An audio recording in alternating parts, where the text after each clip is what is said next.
স্বামী বলছে পর্দা করো, তোমাকে ভালোবেসে বলছি তুমি পর্দা করো, তুমি আমার অনেক প্রিয় একজন মানুষ, তুমি বেপর্দায় বাইরে যাবা, লোকজন দেখবে, কেমন হয়? ঠিক আছে, তোমাকে তো আমিই বিয়ে করেছি, তুমি আমার মানুষ, তোমাকে দেখবে কেন? প্রিয় মা ও বোনেরা, পর্দা ছাড়বেন না। আপনাদের জন্য 4টা কাজ: স্বামীর আনুগত্য করা, লজ্জাস্থানের হেফাজত করা, আপনার 5 ওয়াক্ত সালাত ঠিকঠাক মতো আদায় করা এবং রমজান মাসে সাওম রাখা। নবীজি বলেছেন সাল্লাল্লাহু আলাইহি ওয়াসাল্লাম, জান্নাতের যে কোনো দরজা দিয়ে ইচ্ছা আপনি প্রবেশ করতে পারবেন। আপনার জন্য সহজ। আর স্বামীর আনুগত্য বলতে আমি বুঝাইনি স্বামীর দাসত্ব করতে হবে, এটা বলিনি। এখনকার কিছু ফ্যামিলিস্ট মেয়ে আছে, ওরা আনুগত্য শব্দ মনে হয় যে দাসত্ব মনে হয়। আনুগত্য দাসত্ব এক জিনিস না। আনুগত্য কি? স্বামী কোরআন সুন্নাহর অনুকূলে কোনো কথা বলেছে, আপনি মানবেন। স্বামী বলছে পর্দা করো, তোমাকে ভালোবেসে বলছি তুমি পর্দা করো, তুমি আমার অনেক প্রিয় একজন মানুষ, তুমি বেপর্দায় বাইরে যাবা, লোকজন দেখবে, কেমন হয়? ঠিক আছে, তোমাকে তো আমিই বিয়ে করেছি, তুমি আমার মানুষ, তোমাকে দেখবে কেন? ঠিক আছে, তো এখন স্বামী ভালো কথা বলেছে, আপনি শুনলেন, এটা আনুগত্য। আর ওই স্বামী যদি বলে আসো তো আমার কলিগরা এসেছে, ওকে খাবার সার্ভ করতে হবে, আসো খাবারটা পরিবেশন করো, এখন আপনি বেপর্দা হয়ে আপনার স্বামীর কলিগের সামনে খাবার পরিবেশন করতে শুরু করলেন, এটা কি আনুগত্য করতে হবে? এটা তখন আপনি আনুগত্য করবেন না। সিম্পল, কোরআন সুন্নাহর অনুগত কাজে আপনি স্বামীর আনুগত্য করবেন, বিপরীতে গেলে আপনি করবেন না। স্বামীর আনুগত্য মানে স্বামীর দাসত্ব নয়।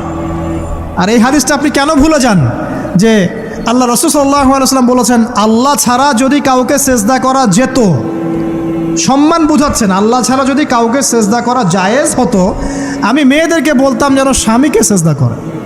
কেন? কারণ আপনাকে রেসপন্সিবিলিটি, আপনার খাবার, আপনার ফুড, আপনার শেল্টার, আপনার মানে পুরো দায় দায়িত্ব নিজের হাড় ভাঙা পরিশ্রম দিয়ে, জীবনের ঝুঁকি নিয়ে স্বামী আপনার জন্য করে। সে আপনার সম্মান পাওয়ার যোগ্য তো? সে কি আপনার সম্মান পাওয়ার যোগ্য নয়?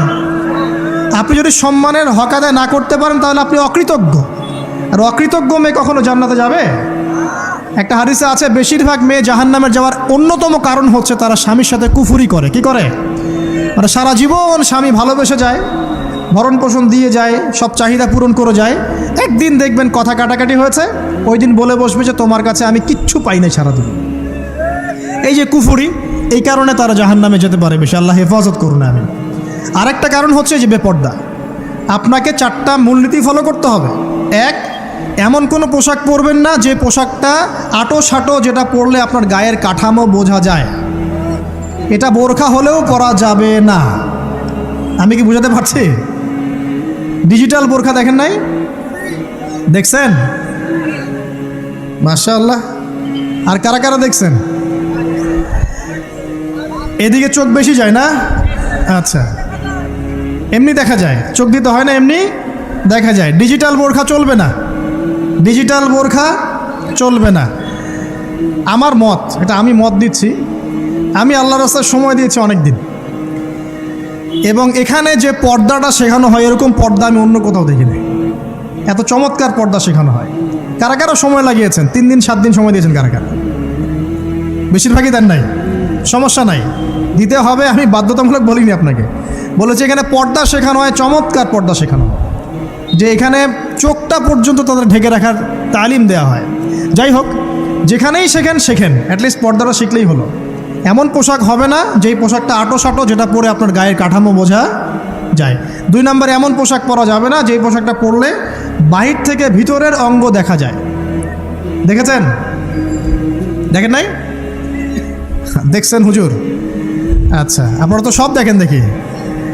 তারপরে 3 নাম্বার, এমন পোশাক পরা যাবে না যেটা অমুসলিমদের সাথে সাদৃশ্য আছে। কথা বুঝতে পারছেন? অমুসলিমদের ধর্মীয় বিষয়ের সাথে সাদৃশ্য আছে এমন পোশাক মুসলিম মেয়েদের পরা যাবে না। এর মানে এই নয় যে অন্য ধর্মকে আপনি আক্রমণ করবেন, এটাও নয়। যে যার ধর্ম তাদের স্বাধীনতা মতো পালন করবে। মুসলিমরা বাধা দিবে? দিবে না। মুসলিমরা দাওয়াত দিতে পারে। কি করতে পারে? দাওয়াত দিতে পারে যে ভাই, যে লা ইলাহা ইল্লাল্লাহর কনসেপ্ট আপনাকে বুঝাচ্ছি, আল্লাহ ছাড়া কোনো মাবুদ নাই, মুহাম্মদ সাল্লাল্লাহু আলাইহি ওয়াসাল্লাম সর্বশেষ রাসূল, এই কোরআন পড়ুন, হাদিস পড়ুন, দেখুন এটাই হচ্ছে মানবতার মুক্তির সনদ। এরপর যদি সে ইসলাম কবুল করে আলহামদুলিল্লাহ, যদি না করে এর হিসাব কে দিবে? সে নিজে দিবে। এর হিসাব কি আমাকে দেওয়া লাগবে? দেওয়া লাগবে না। তো অমুসলিমদের সাথে সাদৃশ্য আছে এমন পোশাক চলবে না। আর 4 হচ্ছে পুরুষরা মেয়েদের পোশাক পরতে পারবে না, মেয়েরা পুরুষদের পোশাক পরতে পারবে না। জি, আপনাদেরকেই বলছি, আপনারা জিন্স পরতে পারবেন না, মেয়েদেরকে বলছি, এবং টি শার্ট পরতে পারবেন না। আপনারা ওই যে যা ইচ্ছা তাই ড্রেস পরে বলবেন যে হাজার বছরের সভ্যতা সংস্কৃতি, এসব বাজে কথা চলবে না এখানে। এটা হাজার বছরে কোনোদিনও আমাদের দাদা নানিরা এগুলা কখনো পরে নাই। পড়ছে?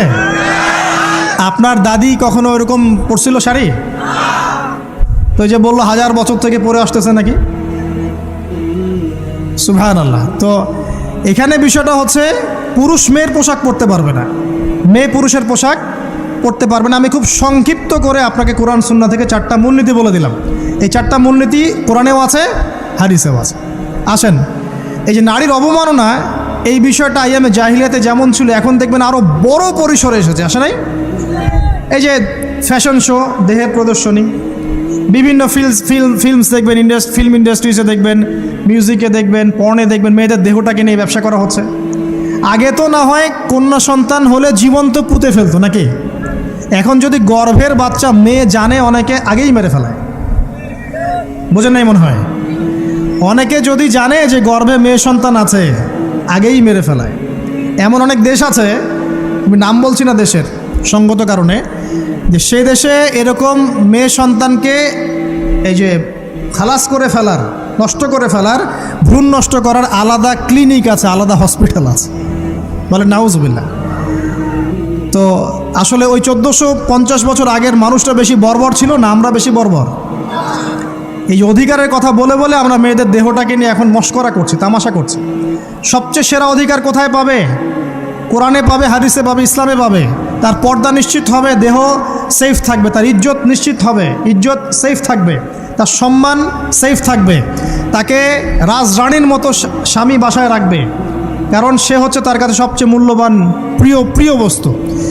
শুধু তাই নয়, সম্পত্তির অধিকার তাকে দিতে হবে। একজন মেয়ে তার ভাইয়ের সম্পত্তি পাবে, তার বাবার সম্পত্তি পাবে, তার স্বামীর সম্পত্তি পাবে, সব দিক থেকে সে সম্পত্তি পাবে। আর একজন ছেলে কিন্তু সব দিক থেকে সম্পত্তি পাবে না। এই বিষয়গুলো যখন এক শ্রেণীর মানুষ বোঝে না, তখন ইসলামের বিরুদ্ধে অহেতুক প্রোপাগান্ডা চালানো শুরু করে। সবচেয়ে সেরা সম্মান রক্ষার উদাহরণ দেয়া হয়েছে ইসলামে, কোরআনে এবং হাদিসে। এই কথাটা আপনাদের মা বোনদেরকে বোঝাবেন, তবে নম্রতার সাথে বোঝাবেন, কারণ উচ্চবাচ্য করলে তারা কথা শুনবে না। আর আল্লাহ রাসূল সাল্লাল্লাহু আলাইহি ওয়াসাল্লাম বলেছেন, কিছুটা বাঁকা হাড় দিয়ে তাদেরকে তৈরি করা হয়েছে। যদি আপনি শক্ত করে চাপ দিতে যান তাহলে ভেঙে যাবে, আর যদি আপনি ওই অবস্থায় ছেড়ে দেন তাহলে বাঁকাই থেকে যাবে। এখানে আপনাকে হিকমা অবলম্বন করতে হবে। আল্লাহ পাক তৌফিক দান করুন। একটা বিষয় বলছিলাম, ওই যে শিরকের পাপ এখন গ্লোবালাইজেশন হয়েছে না, ওই সুদের পাপ এখন গ্লোবালাইজেশন হয়েছে না। গ্লোবালাইজেশন বোঝেন? মানে বিশ্বায়ন, পুরো বিশ্বে ছড়িয়ে পড়েছে না। আরেকটা হচ্ছে এই যে মেয়েদের অবমাননা, এটা সারা বিশ্বে ছড়িয়ে পড়ে নাই। আচ্ছা, আর দুটা বলবো, এরপর বলে আমি শেষের দিকে যাচ্ছি। আসেন, একটা হচ্ছে মাদক। আইয়ামে জাহিলিয়াতের অন্যতম সেরা পাপ ছিল কি? মাদক। ওই যে বলছেন জাহিলি যুগ, কেন বলছেন জাহিলি যুগ? বিকজ ওইখানে মাদক খেত মানুষ বেশি। এখন বলেন, ওখানে না হয় মক্কায় মাদক খেত মানুষ, এখন সারা বিশ্বে মাদক ছড়িয়ে পড়ে নাই? বেশি না কম? এখন এই যে নতুন নতুন মাদক আসছে, ইয়াবা, আরও নাকি কী কী আসছে নতুন নতুন, আমরা নামও জানি না। এই যে গাজার নাম জানি, ফেন্সিডিলের নাম জানি, আর কি কি আছে, হিরোইন বলেন, আর দু একটা, আফিম, আর কি আছে? হ্যাঁ, রেন্ডি, সুবহানাল্লাহ, এই নামও কখনো শুনি নাই আমি।